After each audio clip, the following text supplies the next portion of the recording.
welcome back to another episode of Rewiring Health. Very honored to be joined by Whitney Baker. So thank you so much for being here. Delighted to be here. Yes. So I always love to hear what brought you to what you do today, because there's always a backstory of the journey that a lot of times we take and when we're helping people, especially. So do you mind sharing your story and what brought you to what you do today and who you help today? Oh, I'd love to share my story. I'll try to give you the cliff notes. Yeah. So I was someone who, from a young age, always felt like I wanted to contribute to the world. I'd always been called to kind of share my voice and do good. And at a point in my career, I thought journalism school was the outlet for me. And I happened to graduate from journalism school during the economic meltdown, and there were no jobs available. And it was a major time of what now I can understand is scarcity for me. Yeah. And that scarcity mindset got very ingrained in me. So I ended up beginning work at a creative and PR agency. And I was just so grateful to have something consistent in a job. I was sick of that feeling.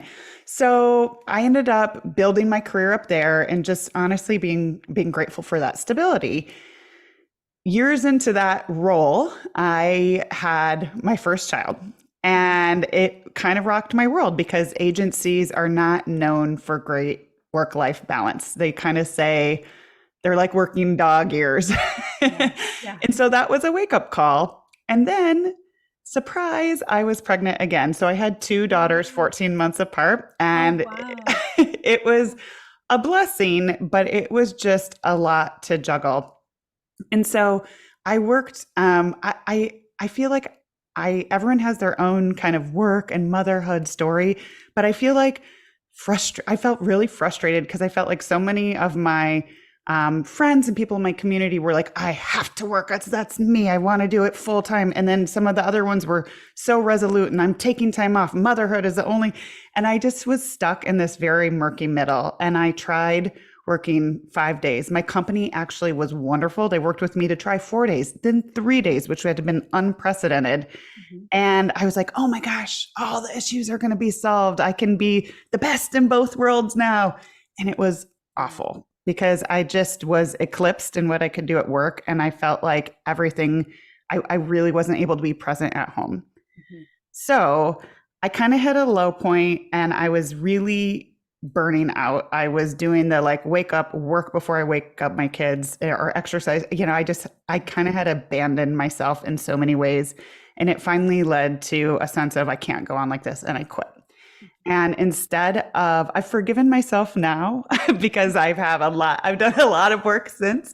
Yeah. But instead of giving myself that time to kind of like pause and reflect, I was working on my freelancing resume the day after I quit work. Mhm. I put tons of pressure on myself to not lose my footing. Mhm. And eventually I wasn't getting kind of the freelance gigs that I wanted. So I hired a career coach to kind of help me position myself, or I don't know. I'd never heard of a coach before then, to be honest. I Yeah. stumbled across and I'm like, okay, I'll try this. And after not that long of time, it became very clear that one of the reasons I wasn't getting the opportunities is because I didn't want them. Mhm. With the lens of unraveling my nervous system and myself from that very treadmill, go, go, go mentality, and proactively creating a little bit of space to do some things that I'd really abandoned, culminated with talking to someone who was a reflective mirror. And I really realized that I'd gone too far down a path that didn't serve me. Mhm. And so I'll pause there because Yeah. it's a Oh long my God. story. I feel like there's so many people who can relate to that story where it's like you're doing everything you think you should be doing. You're just going all the time, trying to be 100% in every aspect of your life and then losing yourself in the process. And I know I can very much relate to that too. It's like balance seems so foreign in those times. Harmony seems so foreign because you're just going all the time.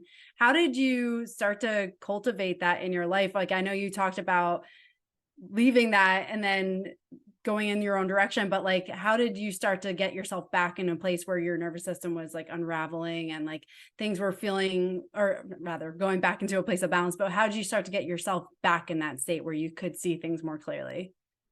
Right. Well, one of something I read that really stuck with me during that time, because I just felt like I was in this weird murky middle. Like I had so much expression and talent, to be honest, and passion, and I wanted to do more in the world, and I just couldn't find the right vehicle. And I was also scared to quit something that I'd built up, especially during a time where I was stretched with two little kids, because starting something new sounded awful. To be honest, I'm just being honest. Yeah.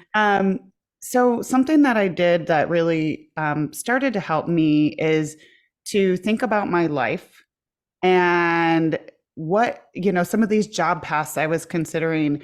I was like, what about that is lighting me up, and how can I start building it right now, like today? So I'll give you a really simple example. I was craving intellectual stimulation, adult conversation, and an outlet for learning and growth that I wasn't able to have in my day to day. So, for example, I joined a classics book club. It was pretty much just retired history and English teachers, and I was like the youngest by a few decades, but it started to light me up. And it just was one small way that I kind of started reconnecting with these pieces of myself that I had abandoned. I love that. And it's just like something that you don't realize the breadcrumbs, like once one thing opens up, you don't know what other doors going to open up from that, but it's like taking a chance on doing something outside of what you normally do. That's absolutely amazing. And just going back to what you were saying before, when you were talking about like, you can't go back to that lifestyle, you can't go back to that job. It's so profound, because once you leave it and you get that space, I think sometimes you feel that energy. It's like where your energy is just not resonating with that anymore. And it feels like that dread, like I can never do that again. And how did you start moving in a direction where, you said that things were vibrating with you? So you went to the book club, and then how did you then take that to open more opportunity for yourself?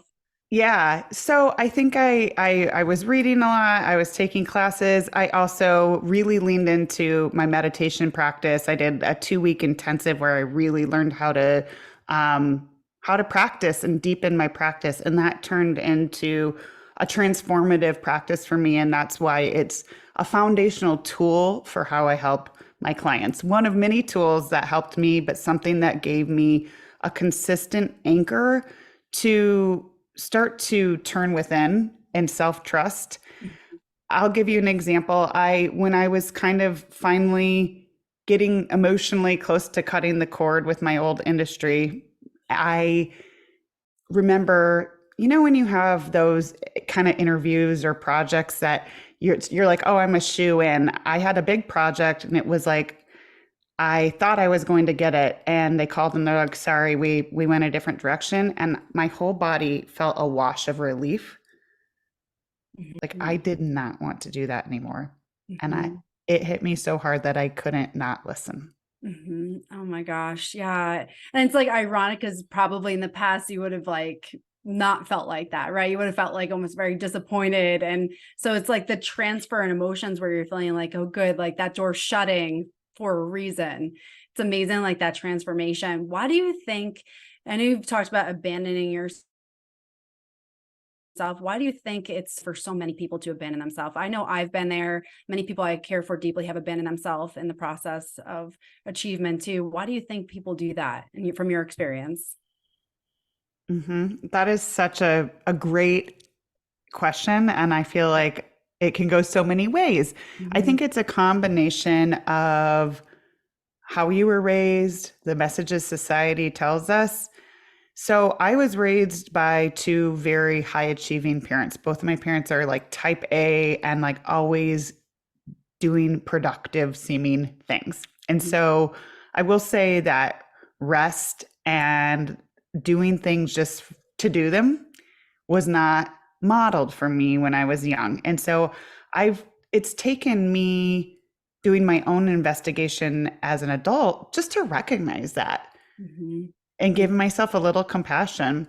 I also honestly feel like women in my generation are kind of sold this message of you can do anything you want, but we haven't figured out the equilibrium yet. Because when you think about it, yeah, go work, go chase your dreams, do all this stuff. But even this week, today, I have a sick child home, and it dramatically impacted my ability to create space to feel good and to be productive. Yeah. So I think that we are taught as women still that we can't show that we need support or that we're not 100%. I mean, I remember coming back from my maternity leaves, and it was culturally unheard of to show that you were tired or that you were less than. If anything, I was wired. It's very sad. And I know I just want to share this because I think a lot of women experience this.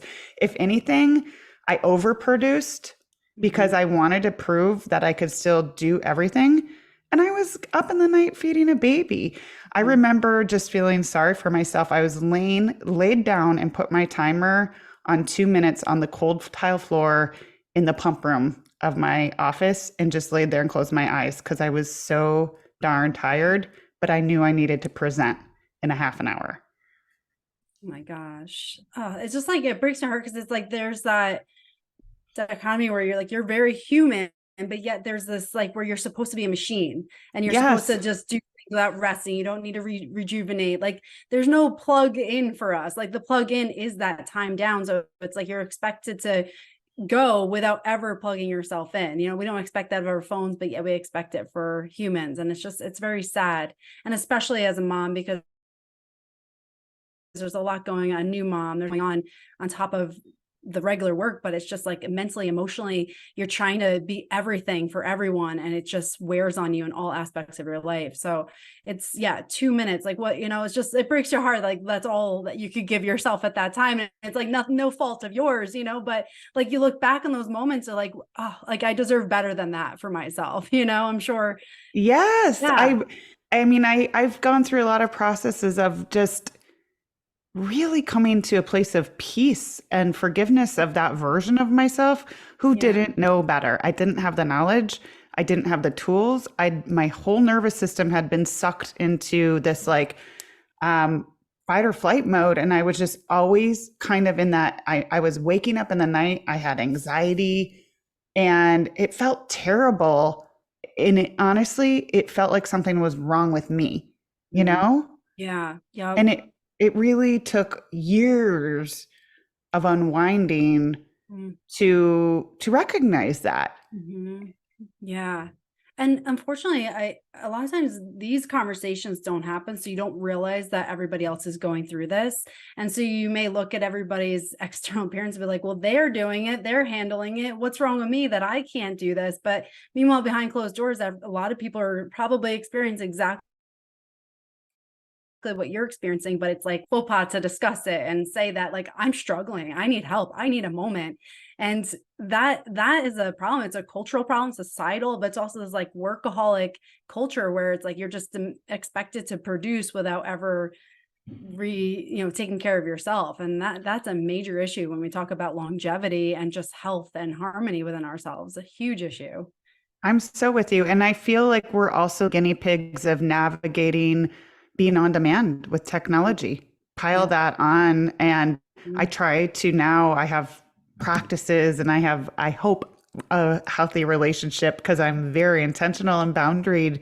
But back then, it just felt like everything was blurred together and I was constantly available to everybody else's needs but my own.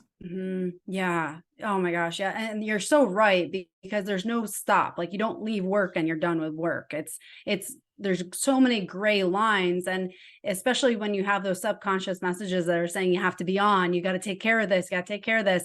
It's very easy to make excuses for why you're always on the back burner.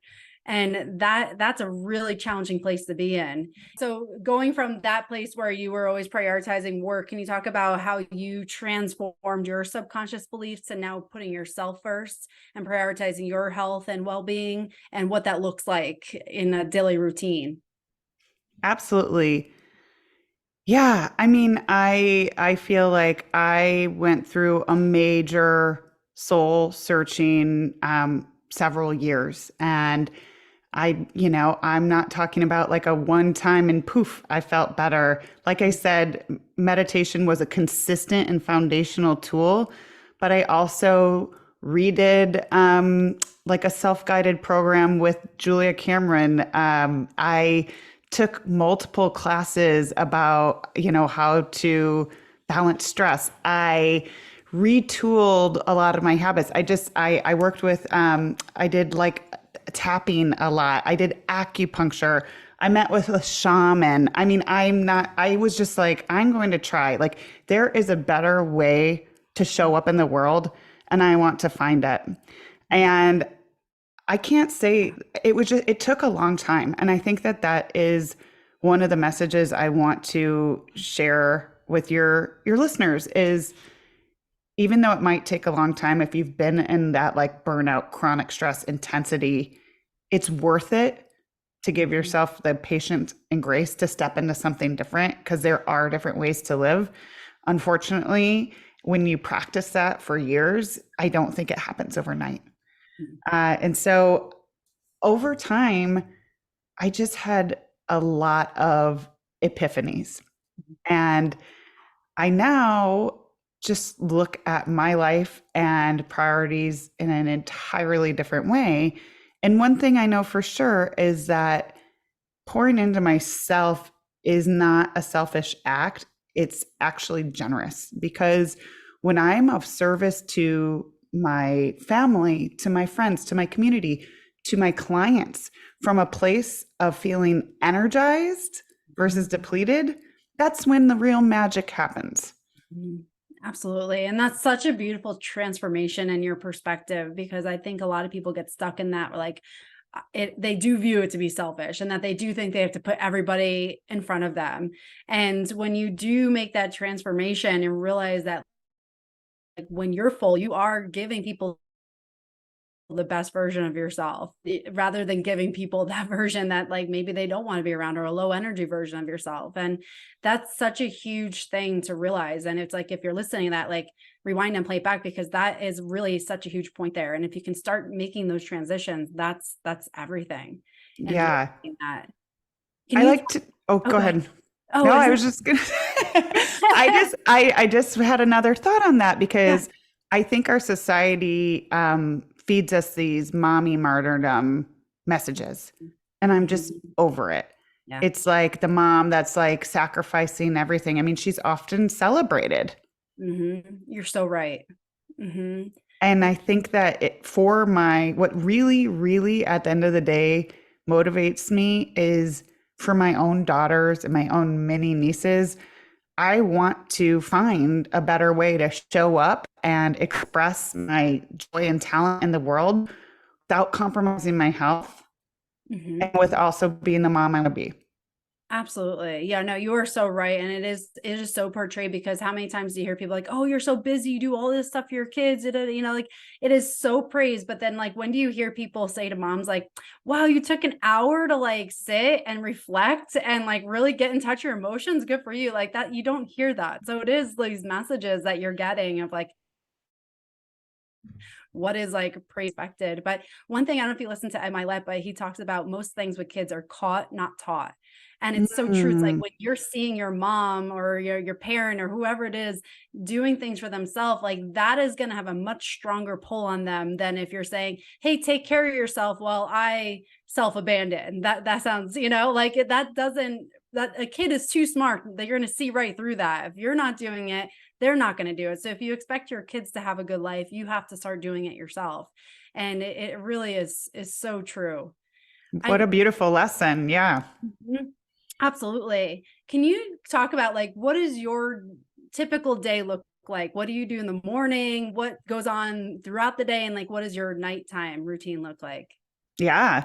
So I talk a lot about morning routines, and I have what I call my target and my minimum. So on days like today, when I have had a sick family and I am under an unusual amount of demand, right? It's not my typical. I have like a petite practice that I make sure I never abandon, because it really, like, not showing up for myself makes me just feel awful. But I also want to be realistic that sometimes I've got 90 minutes in the morning and I would do my full routine. Today, I'll just give you an example. It's very important for me personally to wake up before my children get up or before anybody in the house needs me. I think about what I like the term fractal, like it's a sacred geometry, that just a shape that repeats itself over and over. And that's how I think of our mornings. So my routine is always it's funny. I don't like the word P, but it's what it is. It's called WPM, Wake P Meditate. Mhm. Before caffeine, before technology, that's very important to me. I sit, and that's my bare minimum. And so on a day like today, that might be 10 minutes because that's what I could do. And consistency over rigidity is something that I think is really important in terms of being realistic for women. Mhm. Uh, on days when I have more time, I probably would be combining meditation with movement and or journaling, because those are both important tools for me as well. Mhm. Yeah, I like that. I like how you have the minimum and then like the ideal, because that's so realistic. Like there are days you have time, some days like are just chaotic, but I love that you still stick to yourself and your routine and your consistency, because that's where you build that integrity and confidence to keep doing it. So Yes. can you talk about your like middle of the day? What does your middle of the day look like? Yeah, so I think one thing I've gotten really good at is time blocking. And so I have certain days and certain times that are blocked out for certain activities and non-negotiable. And so for me, that not only makes sure that I give time to my priorities, but it also helps me say no to things that aren't within my priority. So every day looks a little bit differently. I will say I have the luxury of running my own business, and I'm intentionally building it around my life. And so I don't take calls on Mondays or Fridays at all. And it's been honestly amazing. I give myself buffer room to ease into the week, and I give buffer room to ease into um, family life. One thing, two practices that I do throughout the day that might serve your listeners. I try not to book anything back to back. I always have at least a 30-minute buffer, because I've been that person working at a crazy agency life who was always racing with my laptop and like 2 minutes late to this and whatever. And it just like, it is a recipe for wrecking havoc, right? And so giving Absolutely. myself buffer time on the days that I am working between calls is something that consistently helps me. Um, I also either practice a peace break if I'm feeling like this is just to stay, this is a long answer, but just to take a step back. I think one thing that has really helped me is when I feel that first flicker of heavy or like anxious or like elevated emotion come on, Mhm. I'm much more keen and aware of it, and Mhm. I can get to it right away and give it attention. So one thing that helps me a lot, and I call it a peace break, is like if I feel that like tension or stress or just, we all know that feeling of our nervous system kicking in. Mhm. I try to immediately rest, break, move, or change scenery. Mhm. And I think an old version of me would have been fed into it and been like, oh my God, now I need to lean in and get more done and that sort of Mhm. stuff. Yeah. And ultimately, like giving myself those opportunities just to pause, take a short break, and come back to things is great. Mhm. And then another practice that I work on that I highly recommend, because I think a lot of women, if you're working, whether you're working, I mean, being a full time mom is a job too. Whether you work at home or you work in an office, whatever you're doing, definitely having a peace break, or sometimes in the meditation world, it's called a bookend at the end of the day. So sometime between um, kind of wrapping up your daily, whatever you're doing, and your dinner meal, just a pause. It could be like sometimes I do a body scan. Sometimes I just sit in quiet for 5 minutes. Sometimes I do a little bit of visualization of like how I want my night to go. But I think just instead of letting the momentum of our day, especially anything that didn't go our way, build and carry into our evenings, having that intentional pause where it feels empowering to choose what we want to bring into this next part of our 24 hours Yeah. is very rewarding.